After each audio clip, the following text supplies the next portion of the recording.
அருட்பெருஞ்சோதி அருட்பெருஞ்சோதி தனிப்பெரும் கருணை அருட்பெருஞ்சோதி.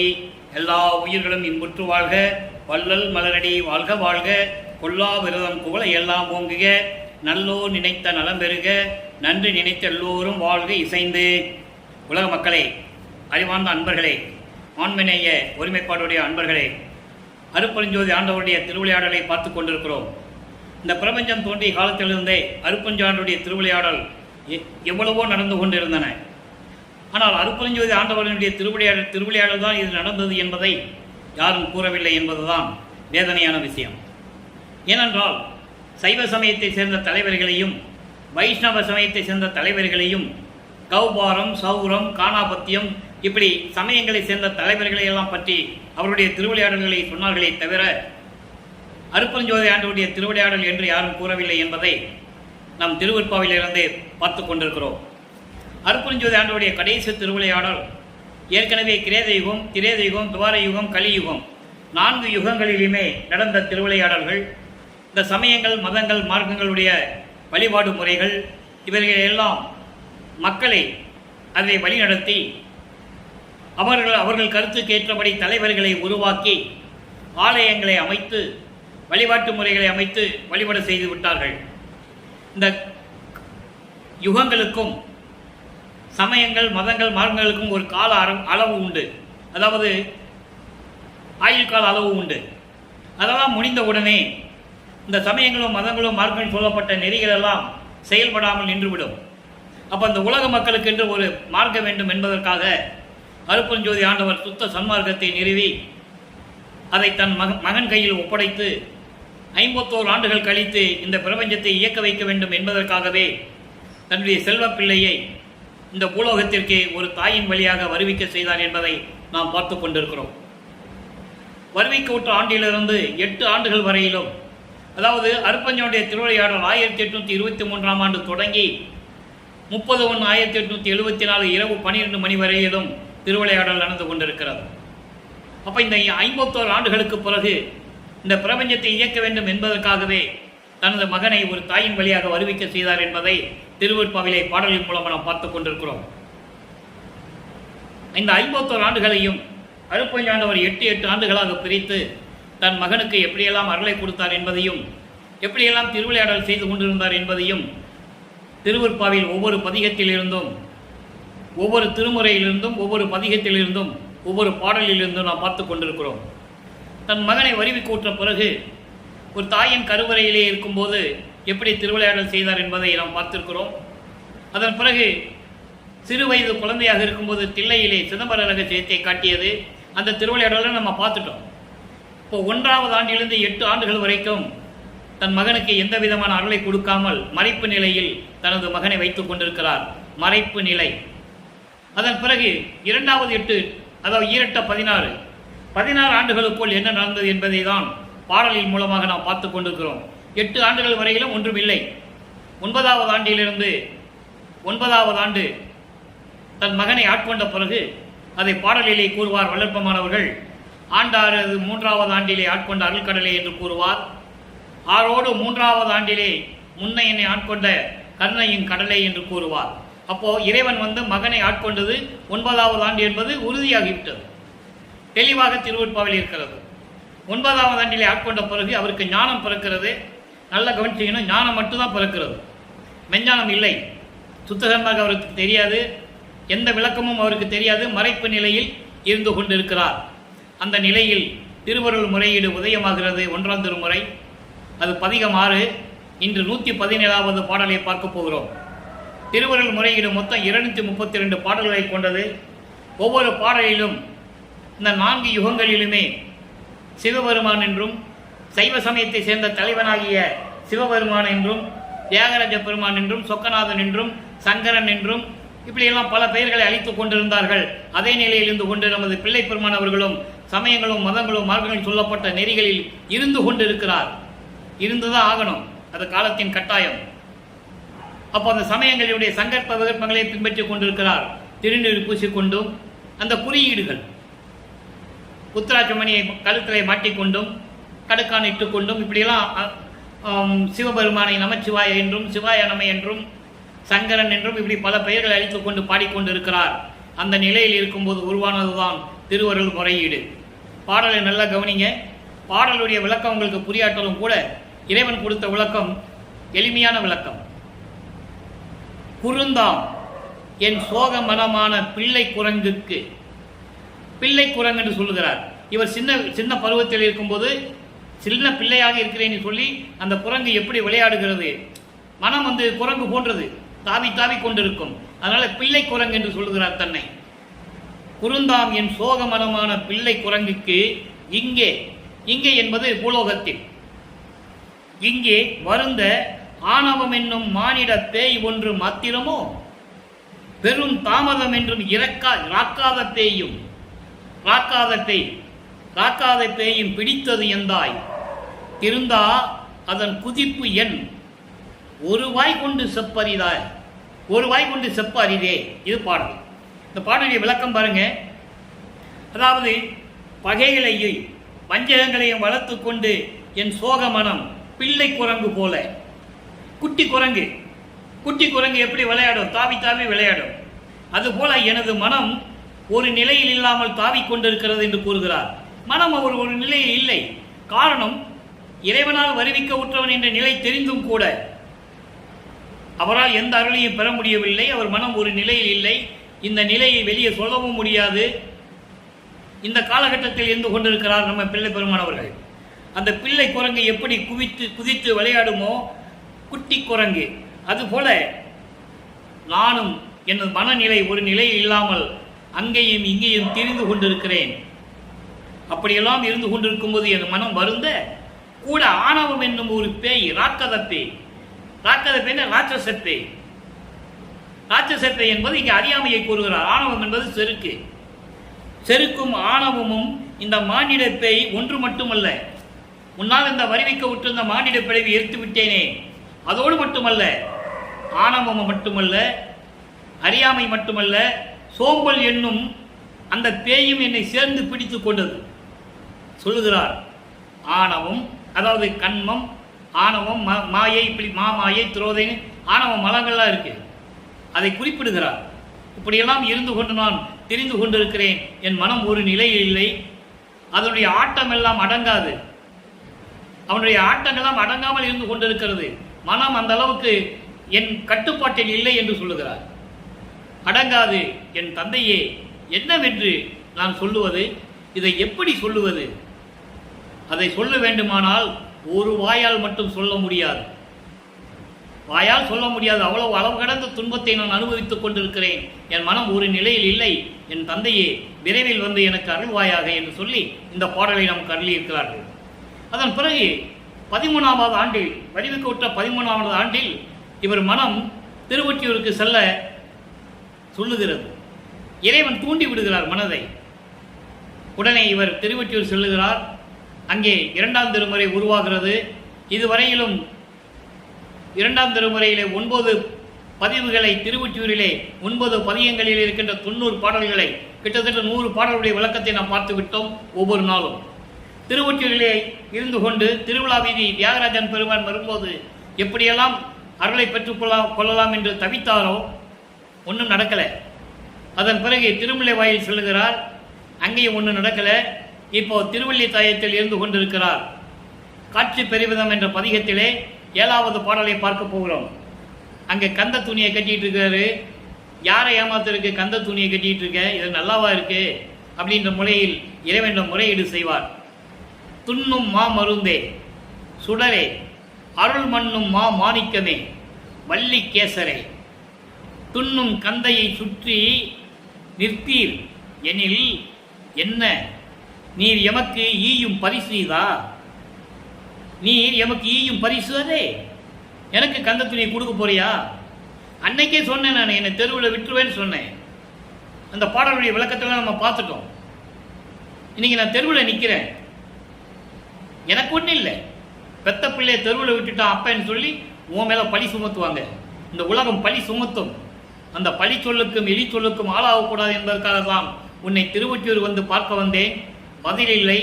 திருமலை மாயிலுக்கு வந்தேன், ஒன்றும் பிரோஜனம் இல்லை. இப்போ திருவள்ளி வாய்த்தாயில் நின்று கொண்டிருந்தால் நீ கந்த துணியை கட்டி கொண்டிருக்கிறாய்.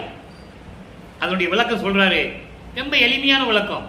மனசில் இருக்கிறத அப்பங்கிட்ட சொல்ற.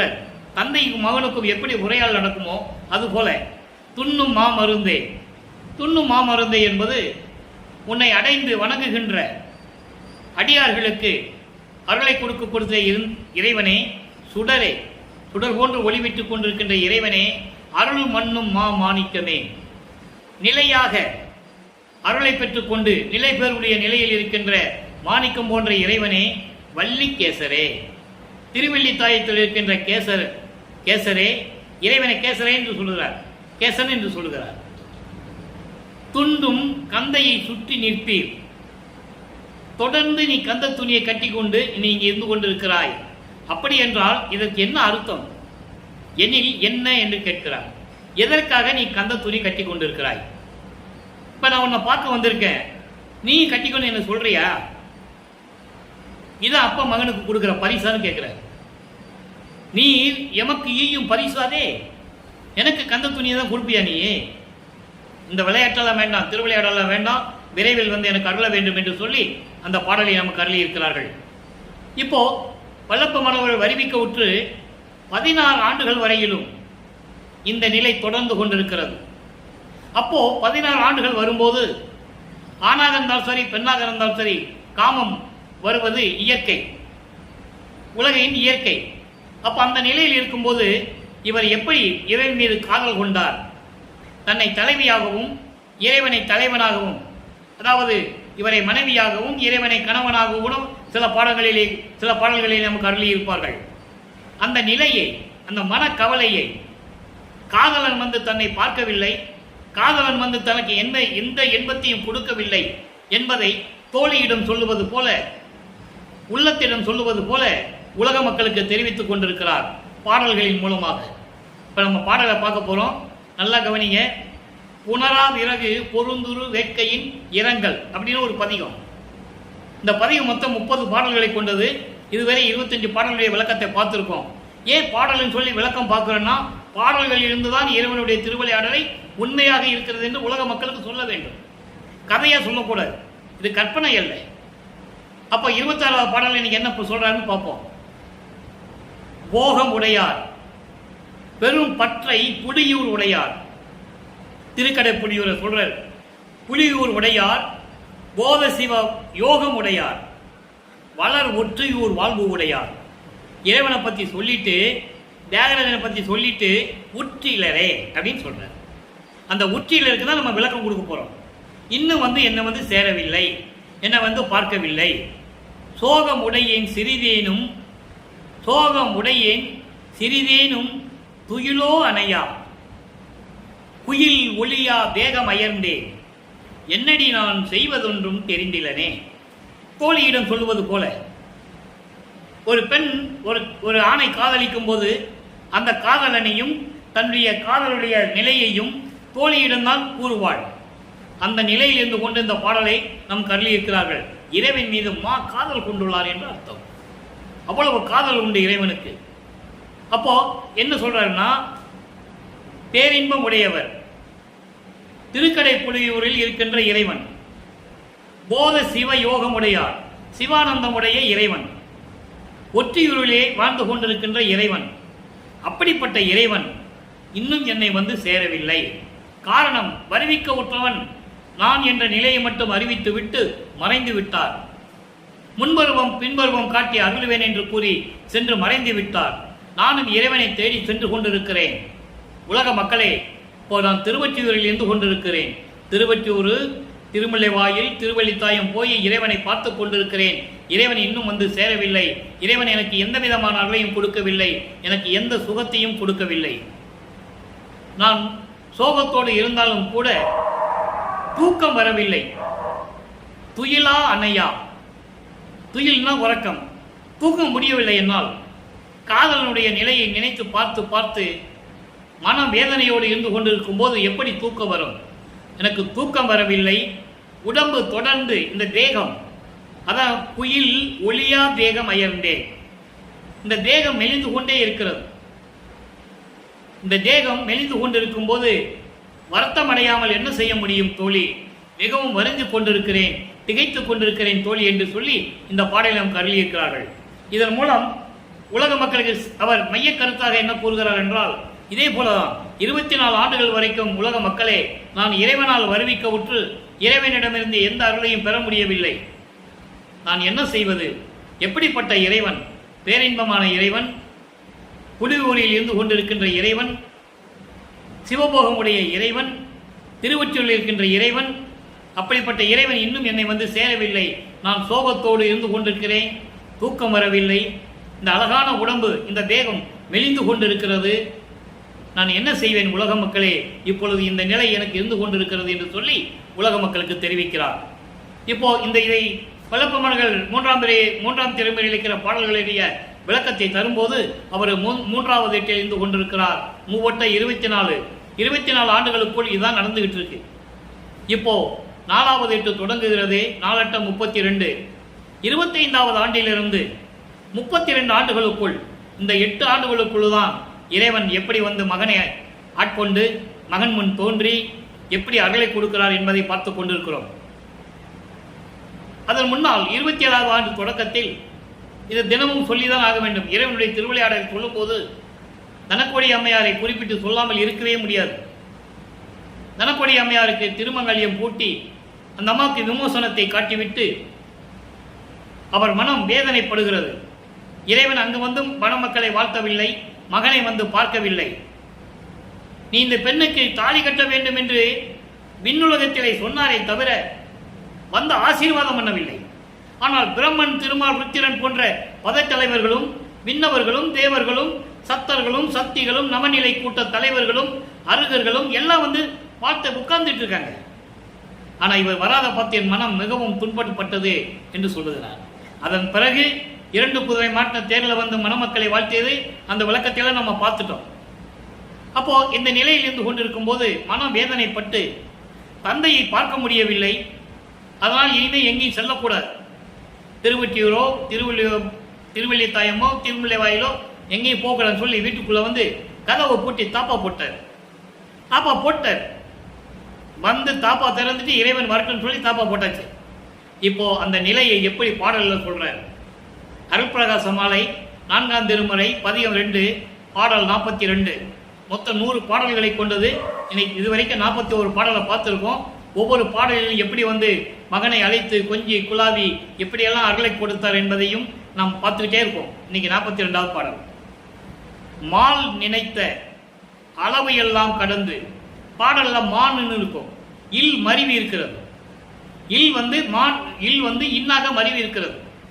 மால் நினைத்த அளவு எல்லாம் கடந்து அப்பால் வயங்கும் மலரடிகள் வருந்தியிட. எப்படிப்பட்ட வருந்திய திருவடிகள் அதை சொல்றாரு. வருந்தியிட மகிழ்ந்து நடந்தருளி பால் நினைத்த சிறியேன். பாடல்ல பான் இருக்கும். அதான் இன்னு வந்து மருவி இருக்கு, இல்லு வந்து இன்னா மருவி நிற்குது.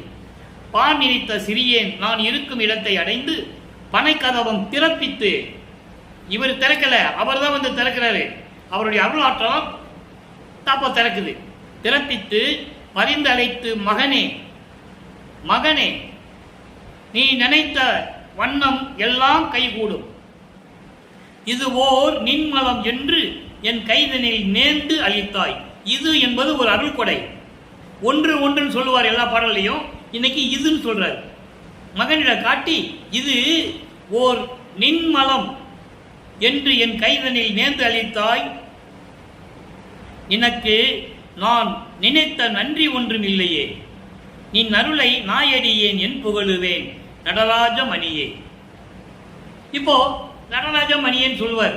சமய தலைவர்கள் தான் அப்போ அவருக்கு நினைப்பு வரும். சிவபெருமான் தான் அவருக்கு ஞாபகம் வரும். அருட்பெருஞ்சோதின்னு வராது. இனிமேதான் அவருக்கு சுத்த சன்மார்க்கம் இருக்கிறது தெரியும். உண்மையான இறைவன் அருட்பெருஞ்சோதி ஆண்டவர் என்னும் தெரியும். அதான் நம்ம பின்னால் 6ஆம் திருமுறையில் பார்க்க போறோம். இந்த பாடல்களுடைய விளக்கத்தை தரேன், கேளுங்க. மால் நினைத்த அளவு எல்லாம், அதாவது அசுத்த மாயைகள். மால் என்பது அசுத்த மாயை, மயக்கங்கள், உலக நடையிலே இருப்பது. இவர் உலகத்திலே ஒரு தாயின் வழியாக வறுமைக்க உற்றதனால் எடுத்த பிறவி. இவருக்கு பிறப்பு கிடையாது. நல்லா கவனிச்சுக்கணும். உலகையில் வந்ததனால் அது சொல்றாரு. இந்த மானிட பிறவின்னு சொல்றாரு. அவர் ஏற்கனவே எல்லா தேகத்தையும் பெற்றவர். இறைவனோட பிள்ளையாக இருந்தவர். உலகியல் வந்ததுனால இந்த இந்த மால் என்று சொல்லுகிறார்.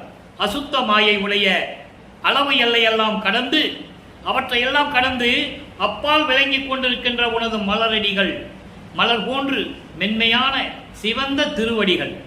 அப்படிப்பட்ட திருவடிகள் வருந்தியிட மகிழ்ந்து நடந்தருளி, மகனை பார்க்க போகிறோமே என்று மகிழ்ந்து நடந்து வந்து நான் பால் நினைத்த சிறியேன். பால் நினைத்த சிறியேன் என்பது ஒன்றும் தெரியாத இந்த மகன், அதாவது பால் மறக்காத பிள்ளை என்று சொல்லுவார்கள். பால் மறக்காத பிள்ளை என்றால் ஒன்றும் தெரியாத பிள்ளை என்று பொருள். அதை நீங்கள் நல்லா கவனிச்சிக்கணும். அந்த அர்த்தத்தை தான் வல்லப்பமன் நம்ம கூறியிருக்கிறார். பால் நினைத்த சிறியேன், பால் மறக்காத பிள்ளைன்னு சொல்றாரு. பால் மறக்காத பிள்ளைன்னு என்ன அர்த்தம்? ஒன்றும் தெரியாத சின்ன குழந்தை அப்படின்னு தந்தையிடம் சொல்லுகிறார். பால் நினைத்த சிறியேன், அப்படி சிறியவனாக இருந்த நான் இருக்கும் இடத்தை அடைந்து, ஒண்ணுமே தெரியாமல் இருந்த நான் இருக்கும் இடத்தை அடைந்து பனை கதவம் திறப்பித்து, அழகான பெரிய தெருக்கதவு, அந்த வீட்டு கதவு சொல்றார். அப்படிப்பட்ட கதவை திறப்பித்து அவரே வந்து திறந்து, இதை ஏன் சொல்றாருன்னா உலக மக்களுக்கு தெரியப்படுத்தணும். தான் யார் என்பதை தெரியப்படுத்த வேண்டும். இறைவன் எப்படி மகனிடம் வந்தார் என்பதை உலக மக்களுக்கு அறிமுகப்படுத்த வேண்டும், விலக்கி சொல்ல வேண்டும். அதனால சொல்றாரு, அதை திறப்பித்து, எங்க அப்பனே உள்ள வந்து கதவை திறப்பித்து பரிந்து அழைத்து மகனே, அன்போடு ஆசையாக, அன்போடு பரிந்துனால் அதான் மகிழ்ந்து அன்போடு பாசத்தோடு மகனே என்று அழைத்து, நீ நினைத்த வண்ணம் எல்லாம் கை கூடும். நீ என்னென்ன நினைச்சியோ இதுவரைக்கும் எல்லாமே கை கூடும். என்னென்ன நினைச்சாரு அது 6ஆம் திருமுறையில வரும். நல்லா கவனிச்சுக்கணும். நீங்க 4ஆம் திருமுறை பொறுத்தளவுல சூட்சமமான வரிகள் தான் இருக்கும். அந்த விளக்கம் எல்லாம் 6ஆம் திருமுறையில இருக்கும். அதை பார்க்க போறோம். இதை மட்டும் மனசுல வச்சுக்கங்க. அப்பா வந்து மகன்கிட்ட சொல்றாரு, கதவை திறந்து வந்து வா மகனின் சொல்லி அன்போடு அழைத்து கட்டி தழுவி கொஞ்சி குலாவி, மகனே நீ நினைச்சதெல்லாம் கைகூடும் மகனே, இனிமேல் உன்னை நான் கைவிட மாட்டேன், காலங்கள் நெருங்கி கொண்டிருக்கிறது, கவலைப்படாதே என்று சொல்லி இதை வச்சுக்கோ. நின்மலம் என்பது மலங்கள் நீங்கிய சுத்தமான ஒண்ணு. என்னது? எல்லா அருளையும் சொல்வார், புதுப்படைய சொல்வார். என்ன என்பதை தனித்தனியா நம்ம பின்னால தான் பார்க்கணும். அப்போ அப்படி மலங்கள் நீங்கிய சுத்தமான ஒரு அருள் கொடையை உன் கையினில் கொடுத்து, என் கைதனில் கொடுத்து அளித்தாய், நேர்ந்து அளித்தாய், என் கையில உள்ளங்கையில கட்டியா பிடிச்சிக்கோ என்று சொல்லி மகிழ்ந்து கொடுத்தாய். உனக்கு நான் என்ன நன்றி சொல்லுவேன்? எப்படி உனக்கு நான் நன்றி சொல்லுவது? நான் நினைத்த நன்றி ஒன்றும் இல்லையே. நான் உனக்கு ஏதாவது கைமாறு செய்யணும்னு நினைத்தேன், என்ன செய்ய போறேன்? கைமாறு என்ற ஒரு பதியமே இருக்கிறது 6ஆம் திருமுறையிலே. அதை நம்ம பின்னால பார்க்க போறோம். அடுத்த பதியம் தான். அப்போ என்ன கைமாறு செய்ய போறேன்னு சொல்றாருல, இந்த கைமாறு என்ற பதிகமே ஒன்று இருக்கு 6ஆம் திருமுறையில. அது நம்ம பின்னால பார்க்க போறோம். நாளைக்கோ நாளைக்கு வந்துடும் பார்க்க போறோம். இதை வச்சு கைமாறுன்றது என்ன நன்றி உனக்கு செலுத்த போறேன், என்ன உபகாரம் செய்ய போறேன்.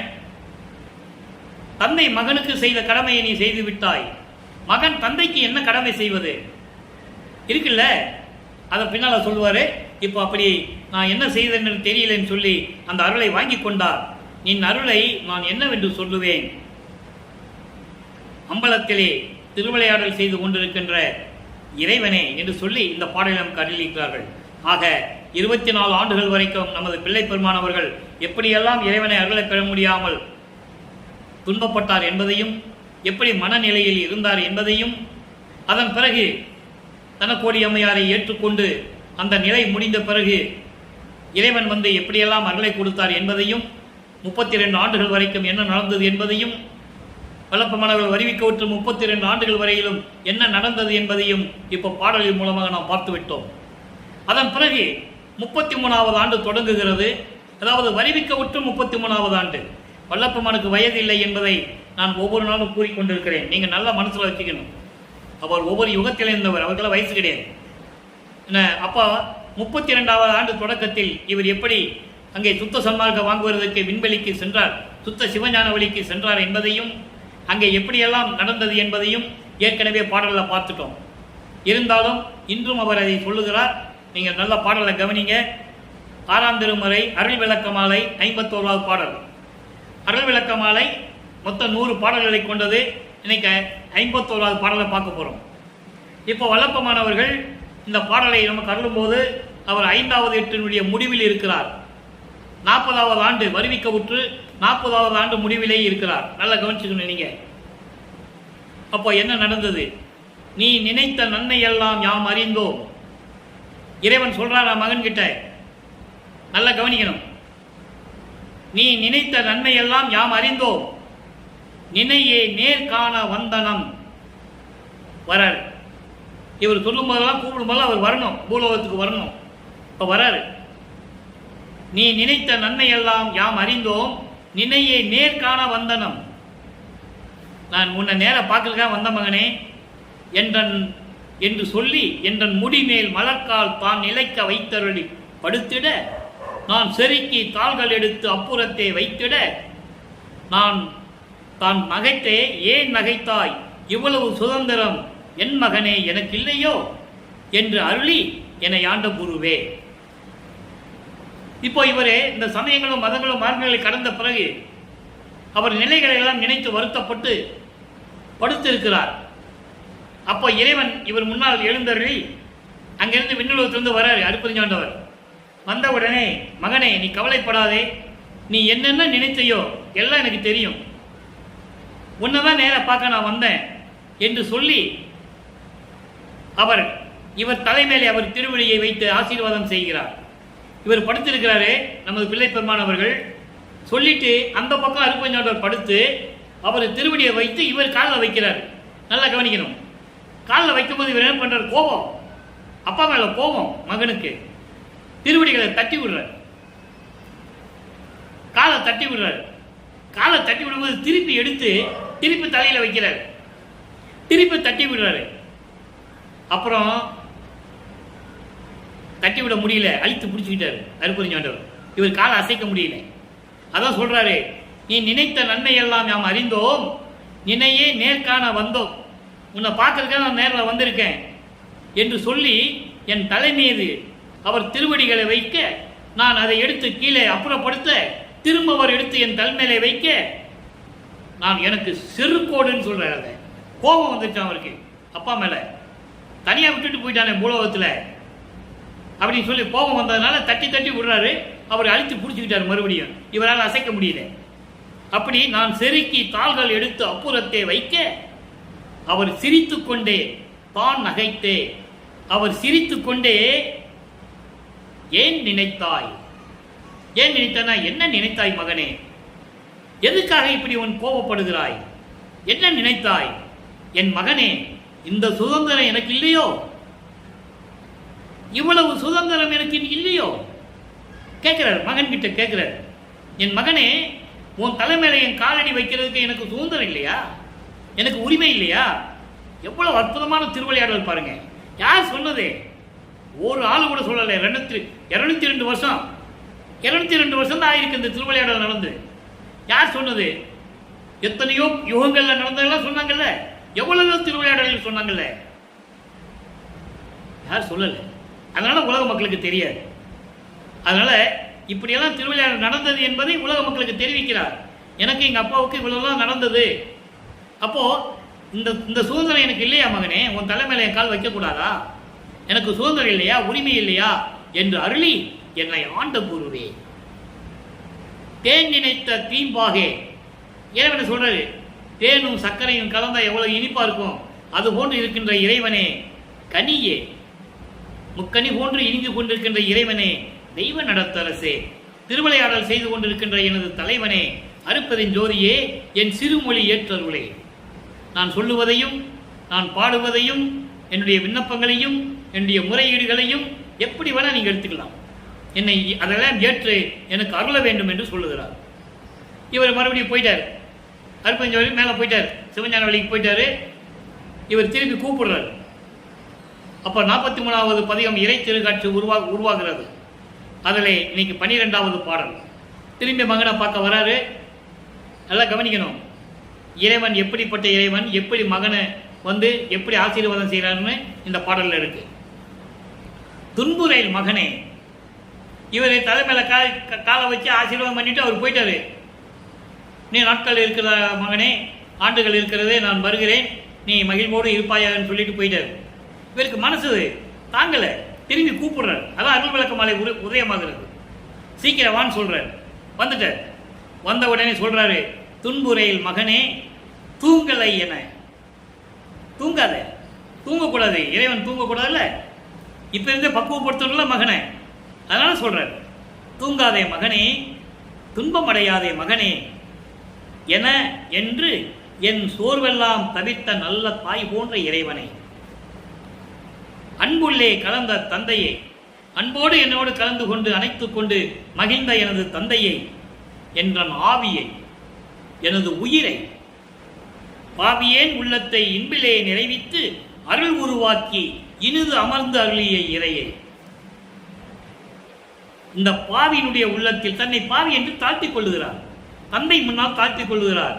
காரணம் இருக்கிறது. ஏன் பாவியன்னு சொல்றாரு? உலகத்துக்கு வந்துட்டார்ல, அப்ப உலக மக்கள் எல்லாம் அவரை தூட்டுனாங்கல்ல, அதெல்லாம் அவர் சொல்லணும்ல. அதனால தன்னை பாவின்னு சொல்லுகிறார். பாவியின் உள்ளத்தை இன்பிலே நிறைவித்து இன்பமாக பரிபூர்ணமாக மகிழ்வோடு என் உள்ளத்தில் இருந்து கொண்டு அருள் உருவாக்கி இனிது அமர்ந்து கருணை வடிவோடு எனது உள்ளத்தில் அமர்ந்து அருளிய இறைவனை, அப்படிப்பட்ட அருப்பெரும் ஜோதியை மண்பிலா கருணை மாநிதி என்னும் என் வள்ளலை கண்டுகொண்டேனே. உலக மக்கள் சொல்ற அப்படிப்பட்ட இறைவனை நான் கண்டு கொண்டேனே. வஞ்சனமில்லாது குறைவில்லாது கருணை உள்ள உள்ளம் கொண்ட அப்படிப்பட்ட செல்வத்தினுடைய அருள் செல்வத்தினுடைய இறைவனை, என் வள்ளலை கண்டு கொண்டேனே சொல்லிட்டாரா? இப்போ நீங்க 6ஆம் திருமுறை பார்த்தீங்கன்னா அந்த 4 திருமுறைகளுக்கு இருந்த நிலைகளே இருக்காது. ஏன்னா அங்க இருந்த சமயங்களையும் மதங்களையும் மார்க்கங்களையும் கடந்து வந்துட்டார். சிவபெருமான் சொல்ல மாட்டார், தியாகராஜ பெருமான் சொல்ல மாட்டார். அப்போ சுத்த சன்மார்க்கத்தின் தலைவன் அருட்பெருஞ்சோதி, ஆதியும் அந்தமில்லா தோன்றிய இறைவன், சுயமாக தோன்றிய இறைவன்.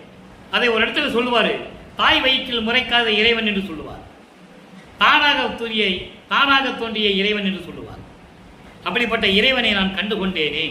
அருட்பெருஞ்சோதி ஆண்டவரை நான் பார்த்து விட்டேன் என்று சொன்னது பிரபஞ்சத்தில் முதல் ஆள் நம்ம வளர்ப்புமானவர் தான். ஏன்னா அவருக்கு தான் அந்த தகுதி உண்டு.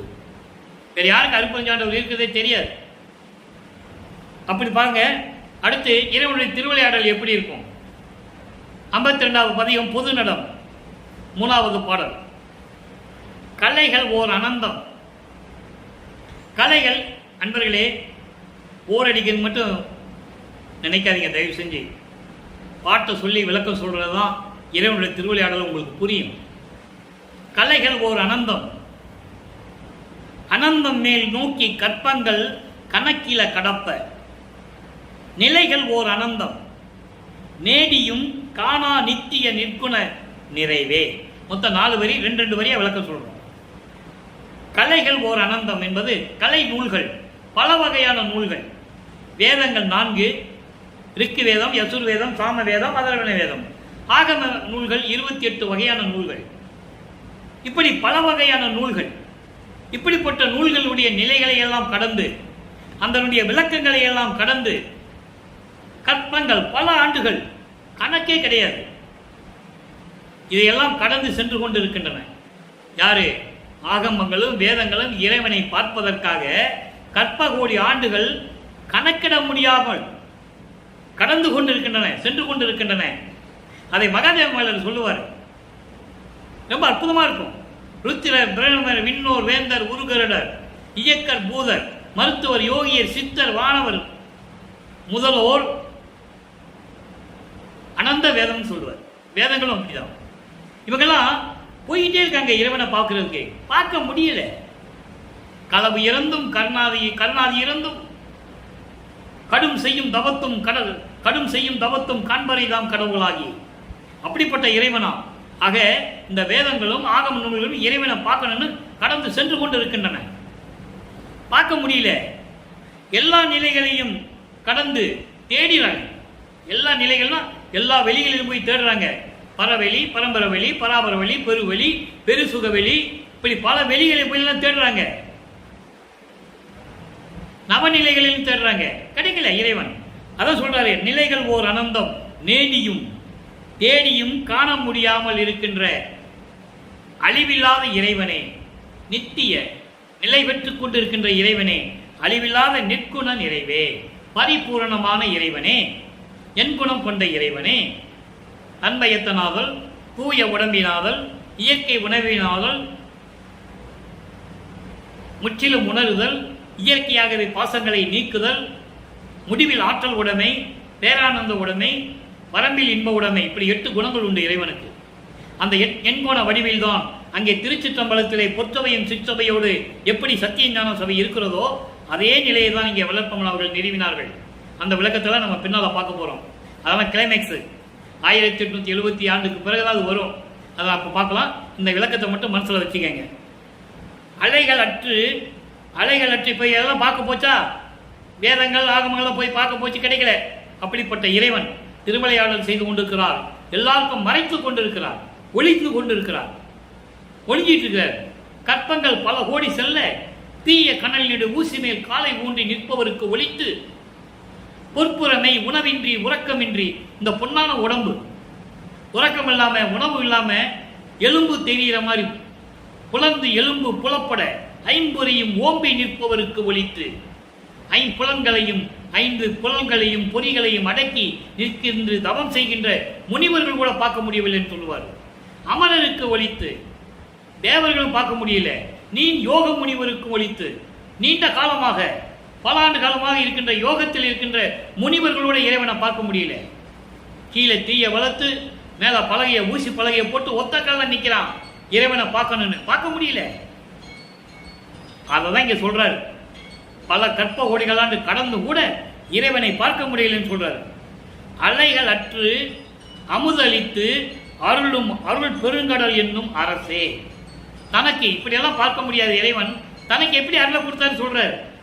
அலைகள் என்றால் திரைகள் அற்று, மாயை மயக்கங்கள் உலக விடயங்கள் ஆசைகளை எல்லாம் நீக்கி எனக்கு அருளக்கூடிய பெரும் கடல் போன்ற இறைவனே, அரசாண்டு கொண்டு இருக்கின்றவனே. அடுத்து ஒரு வரி சொல்லுவாரு, நல்லா கவனிக்கணும். புலை களவு அகற்றி எனக்கு உள்ளே நிறைந்து பொது நடம் புரிகின்ற பொருளே. புலை என்பது உன்னால் வருவிக்க விட்ட பிறகு எடுத்த இந்த மானிட பிறவி, இந்த உடம்பு, இந்த மானிட உடம்பு, இவற்றை நீக்கி எனக்கு முத்தேகத்தை கொடுத்து மரணமில்லா பெருவாழ்வை கொடுத்து, இவ்வளவு அர்த்தம் இருக்கிறது, விளக்கம் இருக்கிறது. புலை என்ற சொல்லுக்கு புலை, இந்த மாமிச உடம்பு இருக்கிற மானிட பிறவி ஏன் எடுத்தேன்? நீ தானே எடுக்க வச்ச. இந்த உடம்பை முத்தேகமாற்றி மரணமில்லா பெருவாழ்வை கொடுத்து, அடுத்து களவு அகற்றி, அதான் முக்கியம், எனது மறைப்பை நீக்கி. இந்த மறைப்பு எது வரைக்கும் இருந்தது அவருக்கு? 25 ஆண்டுகள் வரைக்கும் இருந்தது மறைப்பு. அவருக்கு என்னன்னே தெரியாது. அப்போ அந்த மறைப்பை நீக்கி இப்ப எல்லாமே அவருக்கு தெரியும். மெஞ்ஞானம் கிடைச்சிருச்சு.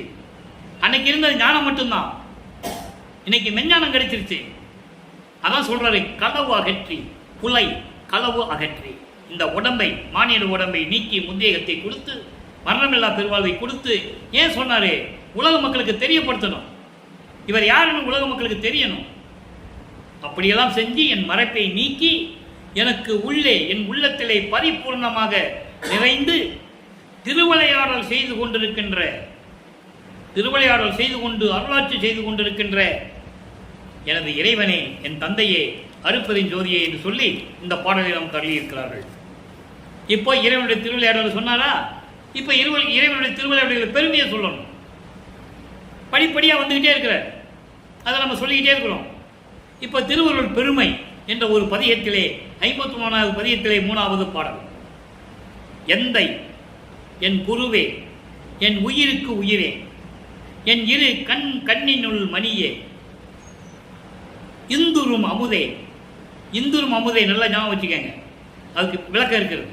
இந்துரும் அமுதே, என் உயிர் துணையே, இணையிலா என்னுடைய அன்பே, சொந்த நல் உறவே, அண்டர்லைன், சொந்த நல் உறவே, அவருக்கு சொந்தமான உறவு இந்த உலகத்தில் எதுவுமே கிடையாது. இந்த பிரபஞ்சத்தில் அருட்பெருஞ்சோதி என்றது ஒரு தந்தையான உறவு தான். அம்பலத்து அரசே, ஜோதியே ஜோதியே, விரைந்து வந்து அருள் என்றேன், வந்து அருள் ஜோதி வழங்கினை வாழினின் மாண்பே. திருவருடைய பெருமையை சொல்றார். என் தந்தையே, எனது குருவே, என் உயிருக்கு உயிராக விளங்கிக் கொண்டிருக்கின்ற இறைவனே, என் இரு கண்ணினுள் மணியே. 2 கண்ணுக்குள்ள மணி இருக்குதுல்ல, அதுதான் என் இறைவன் என்று சொல்லுகிறார். கண்ணினுள் மணி போன்று விளங்கிக் கொண்டிருக்கின்ற இறைவனே, இந்துரும் அமுதே. இந்து உரும் அமுதே என்பது மதிமண்டலத்து அமுதம். இது இறைவன் கொடுத்த விளக்கம். நீங்க எந்த அகராதியில் பார்த்தாலும் கிடைக்காது.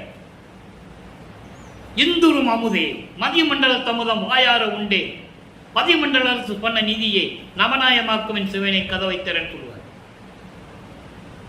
மதிமண்டலத்து அமுதம் இந்துரும் அமுதேன்னு சொல்லுகிறார். பசி என்று அவருக்கு நினைக்கும் போது, உடம்பு உள்ளம் பசி என்று நினைக்கும் போது, மதிமண்டலத்திலிருந்து உச்சியிலிருந்து அமுதம் நாக்கு வழியாக உள்நாக்கு என்று சொல்லுவார். உள்நாக்கு என்பது உள்நாக்கு பாடல் இருக்கிறது. அது வழியாக அமுதம் சுரக்கும், பசி நீங்கிவிடும். அப்போ இந்துரும் அமுதே, அப்படி எனக்கு மதிமண்டலத்து அமுதம் சுரக்க எனக்கு அருளிய எனது இறைவனே, என் உயிர் துணையே, இணையலா என்னுடைய அன்பே, சொந்த நல் உறவே. எனக்கு சொந்தம் என்று இந்த பிரபஞ்சத்தில் யாருமே இல்லை, நீதான் என் தந்தை உறவு. அப்படிப்பட்ட உறவே, அம்பலத்து அரசே, ஜோதியே ஜோதியே, விரைந்து வந்து அருள் என்றேன், விரைந்து வந்து அருள் என்றேன், வந்து அருள் ஜோதி வழங்கினேன். நல்லா கவனிக்கணும். இந்த பாடல் இருக்கிறவர், இந்த பாடல் நமக்கு அருளும் போது வல்லப்பமன் கரும்புலி என்ற கிராமத்தில் இருந்து கொண்டிருக்கிறார். இன்னும் 6வது 8 உள்ள இப்போ இன்னும் என்ட்ரி ஆகலை. நம்ம உள்ள போயிட்டு இருக்கோம். கரெக்டாக 48 வரிவை கூட்டு 48 ஆண்டுகளுக்குள், அதாவது 41வது ஆண்டிலிருந்து 48 ஆண்டுகளுக்குள் என்ன நடந்தது? அங்கே சித்தி விழா கிளைமேக்ஸ், இறைவன் நிரந்தரமாக கலந்து கொண்டது. அது வரைக்கும் அவர் வருவாரு, மகனோட கலப்பாரு, திரும்பி போயிடுவார். வருவாரு, உள்ளத்துல போய் உட்காருவாரு, சில விஷயங்கள்லாம் அவருக்கு சொல்லுவாரு, சொல்லிட்டு போயிடுவார். கேட்டா இன்னும் நாள் இருக்குது மகனே, நான் அப்புறம் வரேன்னு சொல்லிட்டு போயிடுவார். விளக்கம் இருக்கு, யாரும் மறுக்க முடியாது, திருவருப்பாவளி இருக்கு.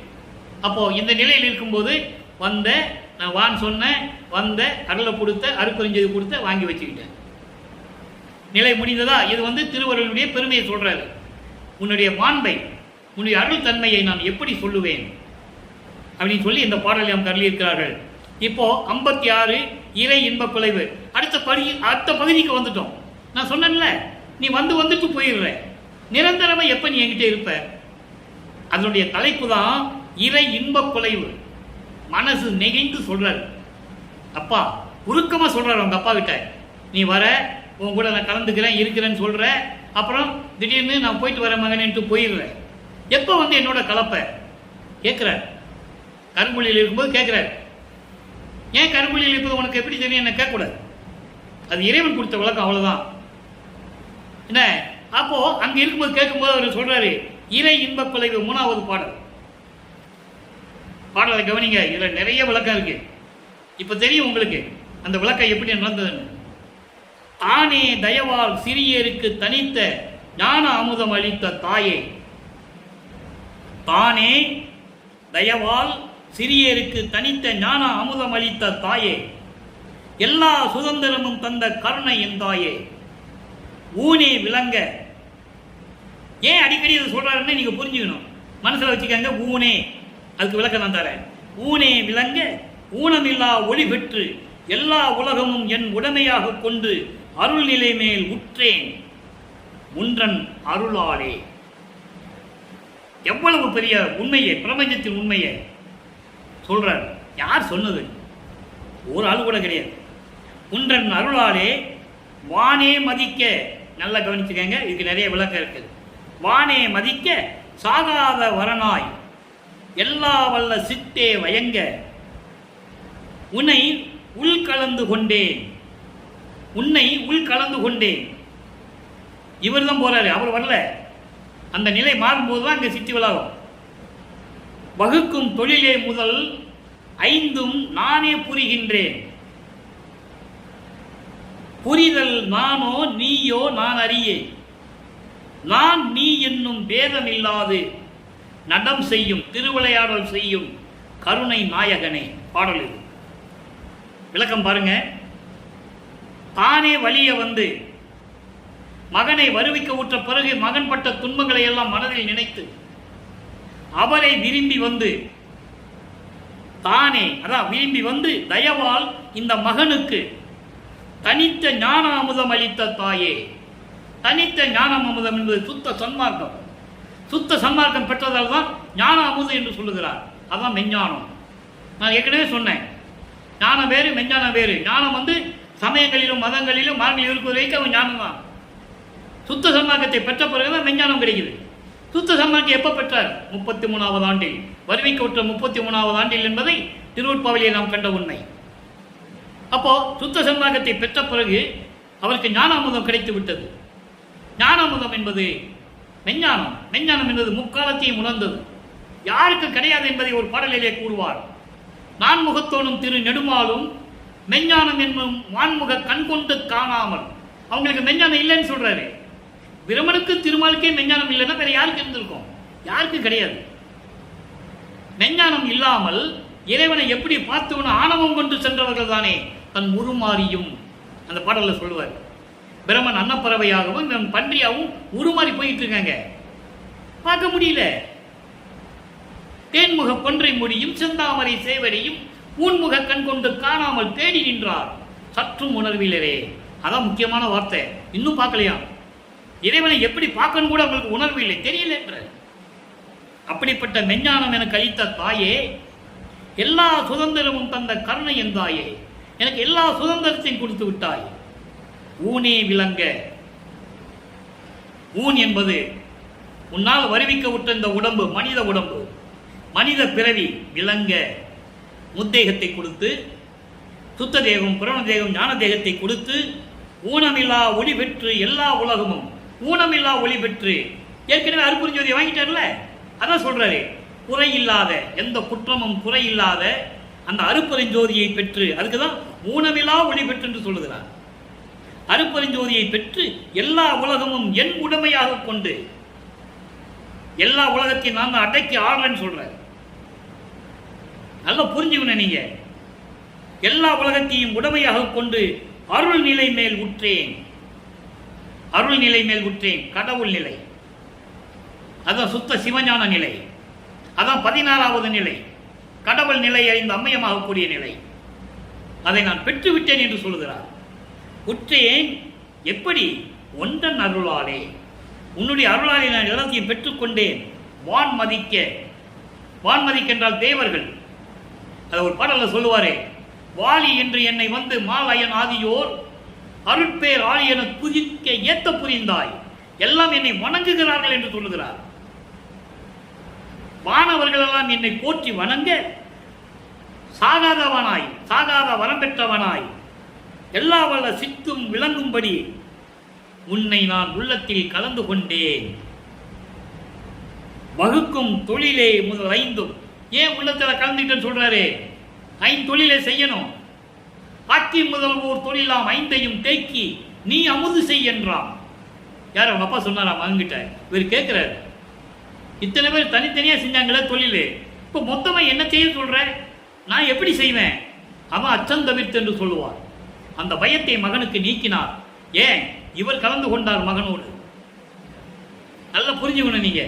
அப்படி 5 தொழிலையும் நானே புரிகின்றேன். யார் சொன்னது? வல்லற்பமான் ஒருவர் தான் சொல்றார். 5 தொழிலையும் நானே செய்கின்றேன் சொல்றார். இதெல்லாம் மக்கள்கிட்ட யாரும் சொல்லலை. அவங்க சொன்னதெல்லாம் வேற. 5 தொழிலையும் நானே செய்கிறேன் வல்லற்பமான் சொல்லும்போது இறைவன் யார்? வல்லற்பமான் அவர்கள். புரிதல் நானோ நீயோ நான் அறியேன். நீ செய்தியா நான் செய்வது பிரச்சனை கிடையாது. எல்லாம் உன் திருவிளையாடல். நீயோ நானோ நான் அறியேன், எல்லாமே உன் திருவிளையாடல். ஏன்னா நான் நீ என்னும் பேதம் இல்லாது. அதான் அத்வைதம் சொல்றார். அத்துவிதம். அத்துவிதம் என்பது நீயும் நானும் என்ற வேறுபாடு இல்லாதது. துவைதம் என்பது வேறுபாடு உள்ளது. அத்துவிதம் என்பது ஒன்று.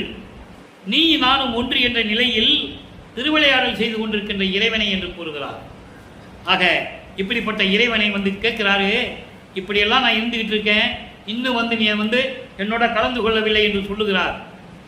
இந்த நிலை தொடர்ந்து கொண்டிருக்கிறது. அடுத்து நிகழ்வு பார்க்கும்போது நம்ம கண்டிப்பாக அந்த விளக்கத்தை சொல்லுவோம். ஏன்னா தர்மசாலையை நிறுவியது, அதன் பிறகு நீதிமன்றத்தில் 1869 ஆண்டு 67வது ஆண்டு தர்மசாலையை நிறுவுகிறார். 69வது ஆண்டு நீதிமன்றத்தில் என்ன நடந்தது, 72வது ஆண்டு சத்தியஞான சபையை நிறுவிய பிறகு அங்கே என்னெல்லாம் திருவிளையாடல் நடந்தது, அதெல்லாம் நம்ம பின்னால் பார்க்க போகிறோம். நீங்கள் மனசில் வச்சுக்கோங்க. இப்போ இருக்கிற பாடல்கள், இன்று நான் பார்த்த பாடல்களின் நிலை வரைக்கும் இதுதான் திருவிளையாடல் இன்னும் இருக்கு. அப்போ நீ சீக்கிரம் என்னோட கலந்து கொள் என்று சொல்றாரு. அவர் இல்லை மகனே, இன்னும் காலம் இருக்கிறது, காலம் செல்லட்டும் என்று சொல்லி சென்று விடுகிறார். அடுத்து இவ்வளவு பார்த்த திருவிளையாடல்களை அற்புதம் அற்புதம் என்ற ஒரு தலைப்பிலே மிகவும் எளிமையாக 4 வரியிலே சொல்லியிருப்பார். அதை சொல்ல நான் கடமைப்பட்டிருக்கிறேன். 127வது பதிகம் அற்புதமே அற்புதமே, 7வது பாடல் 8வது பாடல். நல்ல கவனிங்க. வெவ்வினை காடெல்லாம் வேரோடு வெந்தது, வெவ்வினை காடெல்லாம் வேரோடு வெந்தது, வெய்ய மாமாயை விரிவுற்று நொந்தது,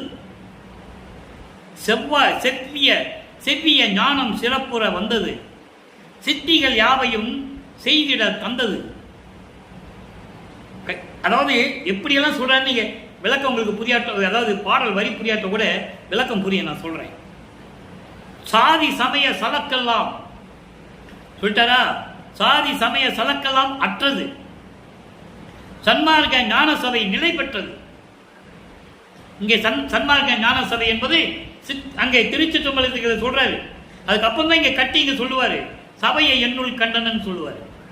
நல்லா புரிஞ்சுக்கணும். இன்னும் அவர் சபையை கட்டலை, அந்த நிலைக்கு இன்னும் நான் வரல, திருவிளையாடல் நிலைக்கு நம்ம வரல. நல்லா ஞாபகம் வச்சுக்கணும். இப்போ சொல்ற சத்தியஞான சபையெல்லாம் அங்கே சுத்த சிவானந்த வெளியில் இருக்கிறது. சத்திய ஞான சபையை நிலை பெற்று விட்டது. மேதியினில் சாகா வித்தையை கற்றது, நையறி ஜோதி என் உள்ளத்தில் உற்றது. இதெல்லாம் அற்புதம் அற்புதம் என்று சொல்லுகிறார்.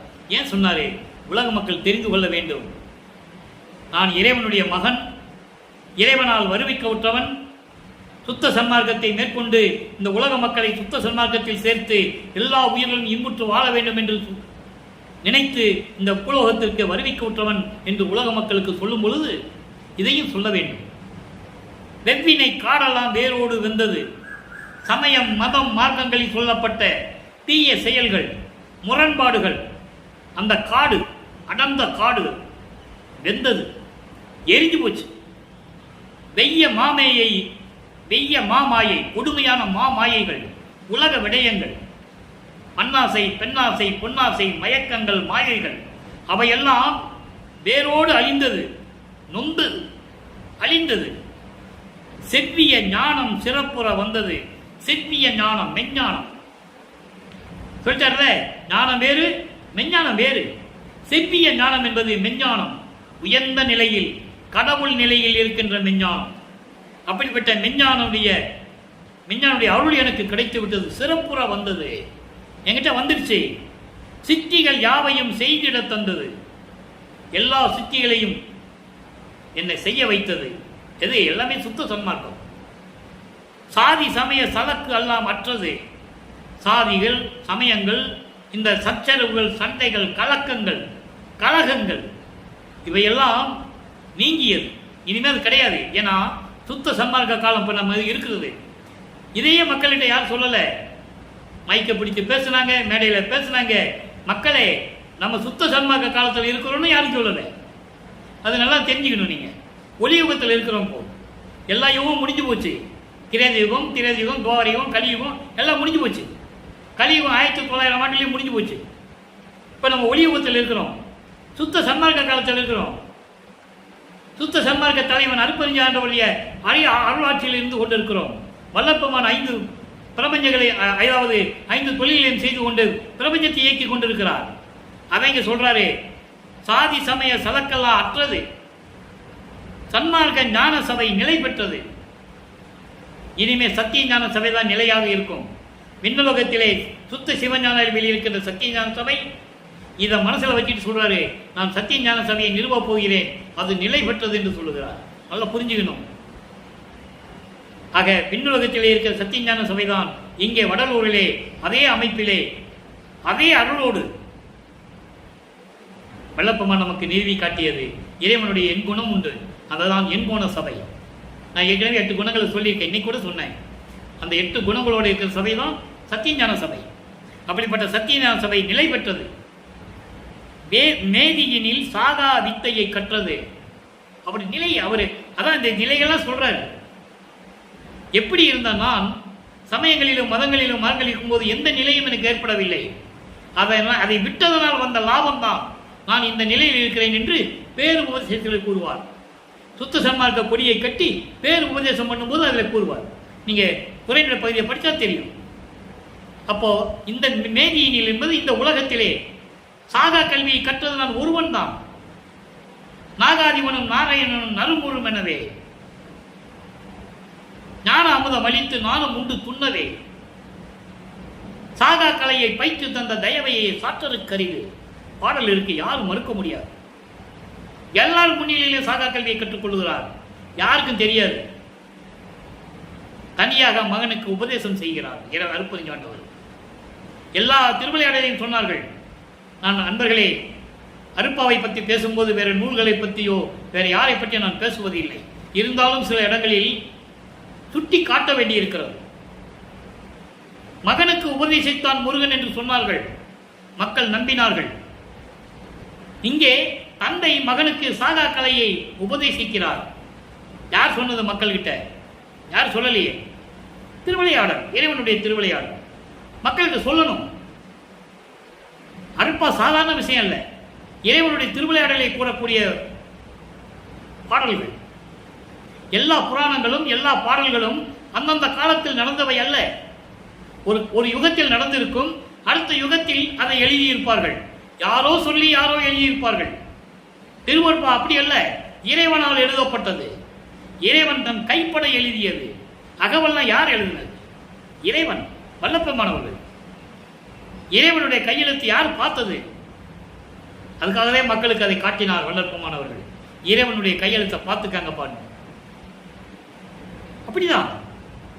ஆக இப்படியெல்லாம் சாகா வித்தையை கற்றது. நெய்யரில் ஜோதி என் உள்ளத்தில் உற்றது, அருப்பெருஞ்சோதி என் உள்ளத்தில் உற்றது சேர்ந்தது என்று சொல்லி இதை சொல்லுகிறார். 4 வரி தான், இவ்வளவு அருமையான விளக்கம் பாருங்க. இறைவனுடைய திருவிளையாடல் 4 வரியில் சொல்லிட்டார். சாகா வரத்தை வாங்கினது, அருப்பெருஞ்சோதியை வாங்கினது, சன்மார்க்க சத்தியஞான சபையை கட்டினது, சாதி சமயம் செத்து போச்சுன்னு சொன்னது, மெஞ்ஞானம் வாங்கியது, எல்லா சித்துக்களையும் நான் வாங்கிட்டேன்னு சொன்னது, சமயங்கள் மாதங்கள் மார்கள் காடெல்லாம் அழிஞ்சு போச்சுன்னு சொன்னது, எல்லாமே 4 வரியில சொல்லிட்டார். புரிஞ்சதா உங்களுக்கு? அதனால்தான் இந்த சிறப்பை உங்களுக்கு நான் சொல்றது. ஆக அன்பர்களே, அப்படிப்பட்ட இறைவனை வணங்கி சுத்த சன்மார்க்கத்தில் இணைந்து, சுத்த சன்மார்க்கன்றது பெரிய ஒரு விஷயம் இல்லை. சமயங்களையும் மதங்களையும் மார்க்கங்களையும் விட்டு வெளியே வரணும், அவ்வளவுதான். மாமிசம் சாப்பிடுவது நிறுத்தணும், உயிர்களை கொல்லக்கூடாது. 2 தான் முக்கியமானது. உருவ வழிபாடு கூடாது, ஜோதியை வழிபடணும். இதான் சுத்த சன்மார்க்கம். ஜீவகாரணி ஒழுக்கத்தில் இருக்கணும், எல்லாரையும் மதிக்கணும், அன்பா இருக்கணும். அதான் சுத்த சன்மார்க்கம். நேரடியாக வாங்க, போய் சிலைகளை கூப்பிட்டு கோயிலுக்கெல்லாம் போயிட்டு எல்லாம் வரணும்னு அவசியம் இல்லை. அப்படியெல்லாம் சொல்லிட்டு இருப்பாங்க மேடையில், அதெல்லாம் கேட்காதீங்க. இறைவன் சொல்லியிருக்காரு, நேரம் வர சொல்லியிருக்காரு. நேரம் காலம் இல்லை, அருட்பெருஞ்சாண்டவர் வரப்போறாரு, சீக்கிரம் வாங்கன்னு தான் சொல்றாரு வல்லப்பெருமான். அதுக்காக சொல்றதுக்காக தானே வந்தவர். எனவே சுத்த சன்மார்க்கத்தில் இணைந்து இறைவனை வணங்கி இறைவனுடைய அருளையும் செல்வங்களை எல்லாம் பெற்றுக்கொண்டு இந்த வையகத்தில் நீங்கள் வாழ்வாங்க வாழ வேண்டும் என்று, நோயற்ற வாழ்வில் வாழ வேண்டும் என்று இறைவனுடைய தயவாலையும் கண்ணையாலை வாழ்த்தி விடைபெறுகிறேன். இந்த வள்ளலார் ஊழியன். மீண்டும் நாளை சந்திப்போம். அருட்பெருஞ்சோதி அருட்பெருஞ்சோதி தனிப்பெருங்கருணை அருட்பெருஞ்சோதி. இறைவனுடைய திருவிளையாடல் நாளையும் தொடரும். நன்றி, வணக்கம்.